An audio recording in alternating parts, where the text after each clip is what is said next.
BC. What's up, guys? I'm on here doing the quarantine vinyl tag 2020. Inspired by Noble Records, Dylan, over at Noble Records. And I'm actually quarantined only for the weekend. Right now, I'm still working a 5-day week. I have the weekend off. But I hope everybody out there is being safe and, taking care of their families. All right, I'm going to go with the 20 questions. I got them written down here. Uh, Favorite record from the city you were born. So I was born in Chicago. So I'm going to have to go with Etta James, 1960, At Last. This is an original on Argo. Love this record. Surprisingly, my favorite song on here is not At Last. At Last is one of my favorites. Stormy Weather. Her version of Stormy Weather is beautiful, man. And that's the reason why I hunted this down. But definitely one from my city. I was either going to pick this one or Muddy Waters, the best of Chess. All right, number 2, album that you highly recommend. Okay, it's going to be jazz. It's actually Pat Metheny from This Place. Great record. Anybody out there that's been listening to Pat Metheny for years, this one is probably one of his best. And he did a lot of stuff, man. His career spanned over 45 years. This one has Antonio Sanchez on here, Michelle Ndegeocello on bass, and it has a lot of the, especially if you're a fan of classical too, it has a lot of pieces, classical pieces, very similar to the CTI uh, during like the Freddie Hubbard, the CTI with Don Sebesky orchestrations. Definitely check this out. From the jazz standpoint, this is probably one of the best jazz albums I've heard in a long time. Pat Metheny from This Place. He's definitely he stretched the margins. It's not smooth jazz. This is like really straight jazz.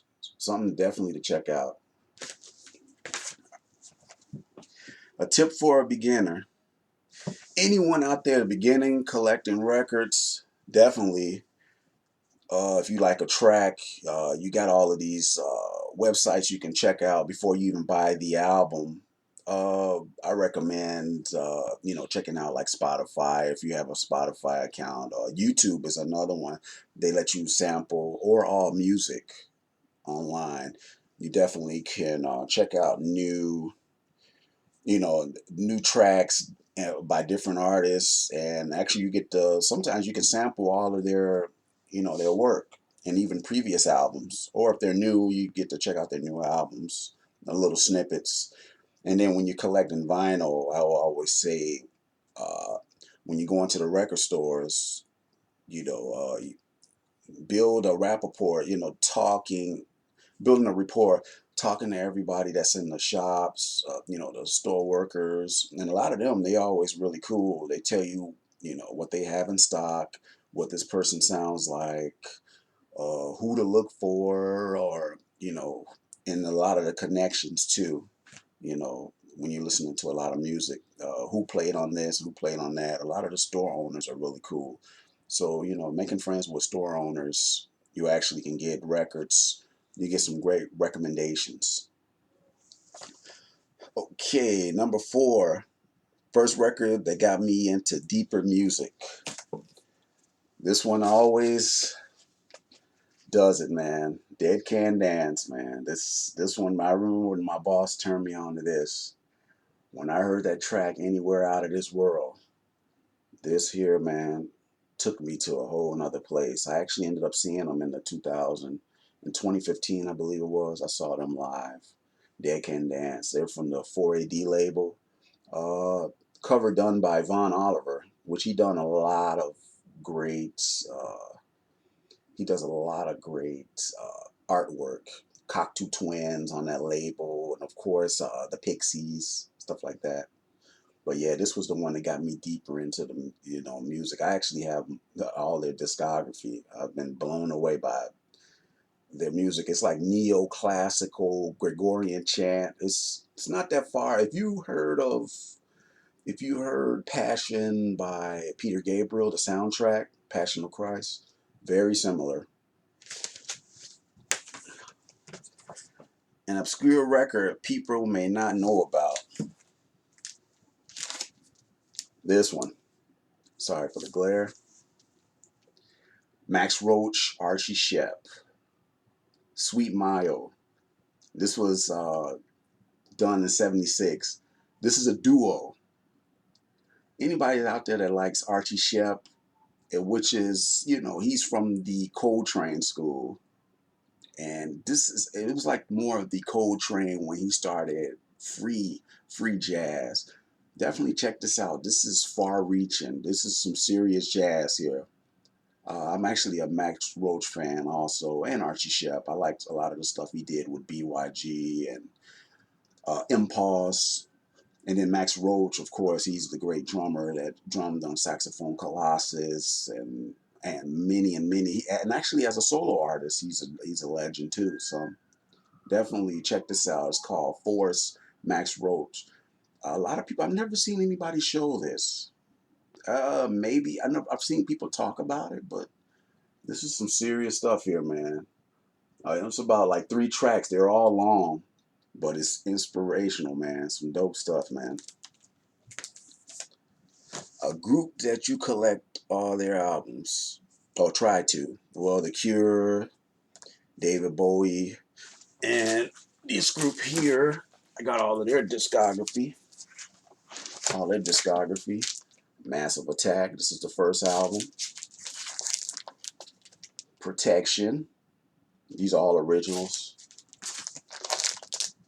Mezzanine, the classic. Trip Hop, they're actually based out of Bristol. Anybody that's into Portishead, they will actually like them. This group was before Portishead. This is the group that got Portishead out there. But yeah, Massive Attack. And then Tricky used to be with them also. Tricky. This is another one. 100 Window. It's a killer. It's a trifold.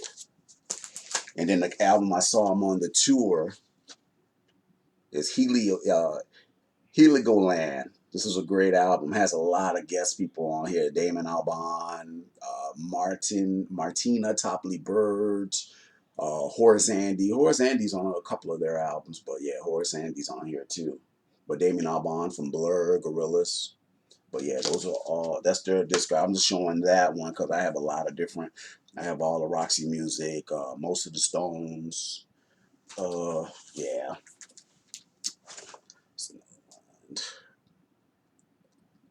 Okay, a band whose second album is better than the first. Definitely. Pumpkins. This album is so cold. I remember when this came out. Corgan, all of them, they pushed it to the limit. This is that sound, that grunge, this is grimy, and it just came right out the gate. First album was Gish. This was the one that made them stars, man. This was before Melancholy. And this was an original copy I found some years back. This is on the, I'll show you the label. This is the Caroline. It's a great record. Siamese Dreams. All right. Tell a whack-a-mole. Show and tell whack-a-mole. So I'm gonna grab some stuff. I'm gonna grab one from the whack-a-mole. See what I grab.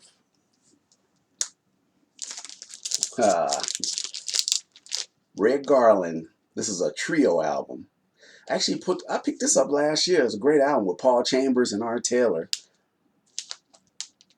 Anybody that's out there like piano jazz, man, his stuff. He like Soul Train. If you're into the Soul Train with Coltrane, definitely check this album out. This is Red Garland Trio. He actually played with Miles Davis too on Around Midnight, and he played on those Milestones.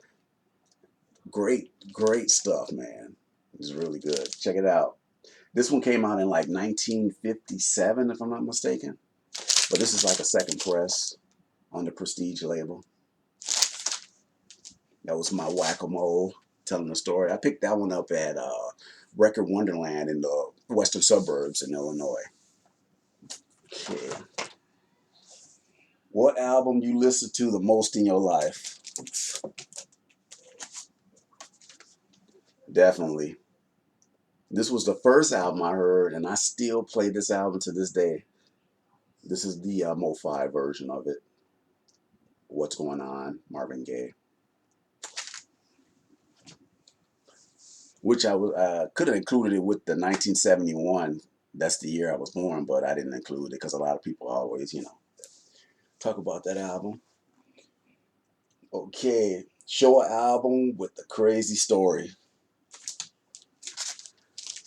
This is Led Zeppelin 2 with the RL. Unfortunately, somebody wrote on here, but the record is very clean. This one, no scratches, no, is mint. The cover has seen better days, but this is an RL first pressing. To tell the story about this, I was in a record store and I was talking to the guy in the record store. We were like, "Hey man," I said, "Man, I ran across a RL when I was in Milwaukee and it was beat up, man. The guy wanted $150." And we up there just joking about it. I said, "Dude, I never heard of RL." He said, "Man, you never heard of RL?" This guy walks in with a stack of records. He said, "I'm selling these records. And how much would you give him for it?" Man, and you know what's so funny? The first record on the top was this one. So I was just like, "Oh, that'd be cool if that's a RL." So my buddy that owns the shop, he started looking at it and he looked down at it and he gave me that look like, "Yeah, this is a RL." So I stuck around the store until the guy did his buy. He bought the stuff. I don't know how much he got. I ended up leaving and came back. He told me, "Yo, why don't you go get you something? Come back. I'm gonna be a while with this." Came back, and he actually sold it to me. But yeah, that's how I came across it. We were talking about it, and the guy was selling his records and brought it in. Yeah, this album sounds sweet. I had a Mobile Fidelity. I ended up selling. The Mobile Fidelity one is good, but it doesn't beat the RL. From my ears, the RL. To me, it's RL. Then Classic Records. I had a Classic Records, but it was a beat up copy. And then the Mo-Fi, I would say, would be number 3. Maybe switch back and forth to second, but number 1 is the RL. It's definitely the best sounding pressing of that album to me. All right. Your collecting pet peeves. The main thing I hate about, especially when I'm collecting, I go in the stores. I hate when they put the stickers on the jacket. That annoys the hell out of me. When I go into the store and I'm looking for a record, I find a nice copy of an original or a minty or a really nice copy, reissue. They put the sticker on there, and then when you peel the sticker off, it tears the jacket cover. That's one pet peeve I hate. I always hated that when they put the price stickers on there. And another one is I've seen records and I found records that I really liked. Like an example, In Excess. I found the album X. I found that album before and I was like happy it was an original UK, which I was shocked. It was a UK I've never seen. I usually see American copy. But when I picked it up, it smelled like cigarettes. It was so much, it was so bad when I looked inside. The smell just was reeking. I said, no, I couldn't mess with that. I just like, no, no, no, no. So that's a pet peeve I don't like. An album people wouldn't think I would own. Yes, Lucinda, Americana. This album is so good. I remember when this came out. I had a CD for a long time. This was reissued a couple of years back. I couldn't wait for this to come out. Yeah, I like this album's great. Blue and Essence, title track, and Get Right with God. This is a killer. Lucinda Williams. This is This was not really too far from Emmylou Harris' Wrecking Ball. This is definitely a must. If anybody like Lucinda Williams, this is a great one to get. And the cool thing about it, this one's on orange vinyl. It sounds really good. This was on the oh yeah, Lost Highway. That's the same label as Ryan Adams. That Ryan Adams, yeah, this stuff sounds great. I love the Lost Highway stuff. This just sounds really good. But this is an album people wouldn't think I would own. I spend this a lot. This is a gatefold too. That's just the inner sleeves in there.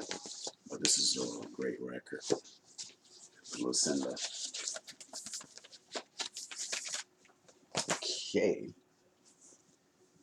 A record in the year you was born. Curtis Roots. This is a minty copy.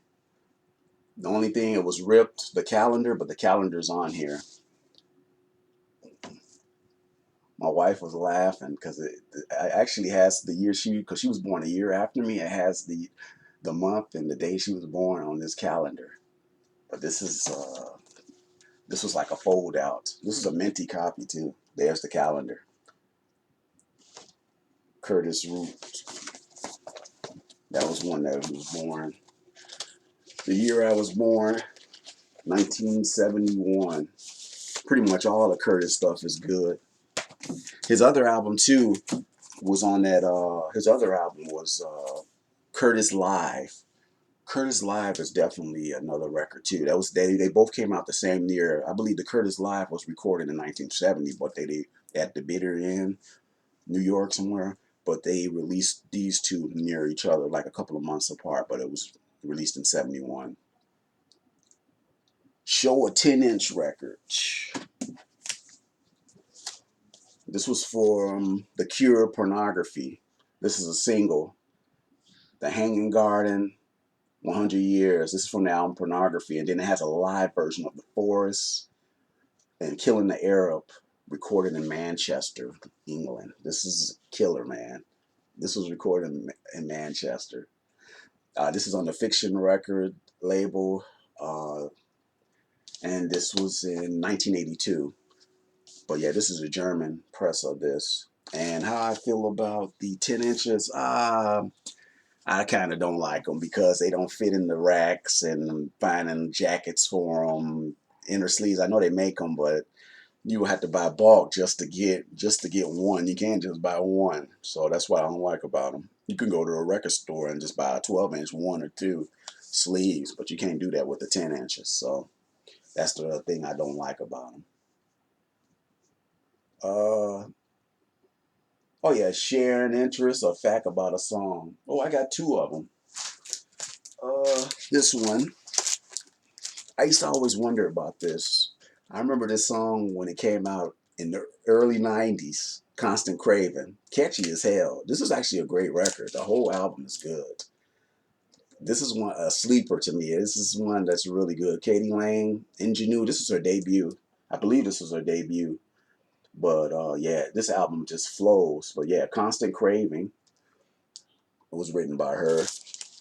And then a couple of years later, I hear this other song on the radio. I'm like, damn, that song sounds familiar. Anybody see my baby?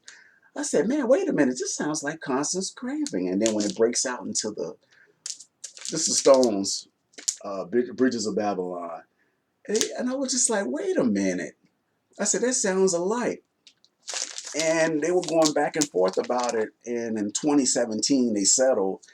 The Rolling Stones gave her songwriting credit for that song. Anybody Seen a Baby. So all of the ones you see now would have the songwriting credits. And then Let's Dance by David Bowie. Duran Duran was sitting around listening to Let's Dance, and they just decided to use that beat. If you listen to it, it has that same chord progression, Union of the Snake. And you know what's funny? I never knew that until I remember hearing people talk about it. And then when I played them, I was just like, damn, it sounds exactly alike. Union of the Snake and Let's Dance. That's a tripped out story. That's crazy. Show me an album with an animal on the cover. U2, best of 1990. I like that cover.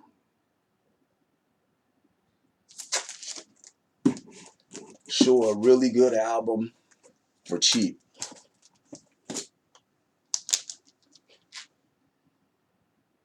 Okay, this one, Mr. Billy Higgins. Billy Higgins is a legendary drummer in the Blue Notes doing the Blue Note label in the '60s. He played on Royal Flush, Sonny Clark's Leaping and Loping. That's and Lopping. Those those he's a great drummer. But this is an album he released in 1984. Definitely, if you see this cheap, it's called Mr. Billy Higgins. Pick this up. This is really good, like the straight ahead jazz. And I had skipped one. I'm sorry, guys. Show me an album with the crazy artwork. This album always intrigues me, man. This is My Bloody Valentine. Showing a guy playing the guitar, but it's like crazy the way the colors and yeah, this is the reissue. It's not original. This is the reissue done by Kevin Shields. Yeah, this sounds really good. Definitely one that, well, now I bought it from his website, My Bloody Valentine's website, a couple of years ago. I think it was 2018, and now the price had shot up on here. But yeah, this is way better than that plain recording. I had that one for years. But yeah, definitely, if you're able to find this for a good price, pick it up. There's a Japanese one that's good too. That one's pretty good, but that's the sound wise. I had a buddy that has an original. We did the A&A matchup with it, and it held its own. The original sounded better on Creation, but still, that one sounded really good.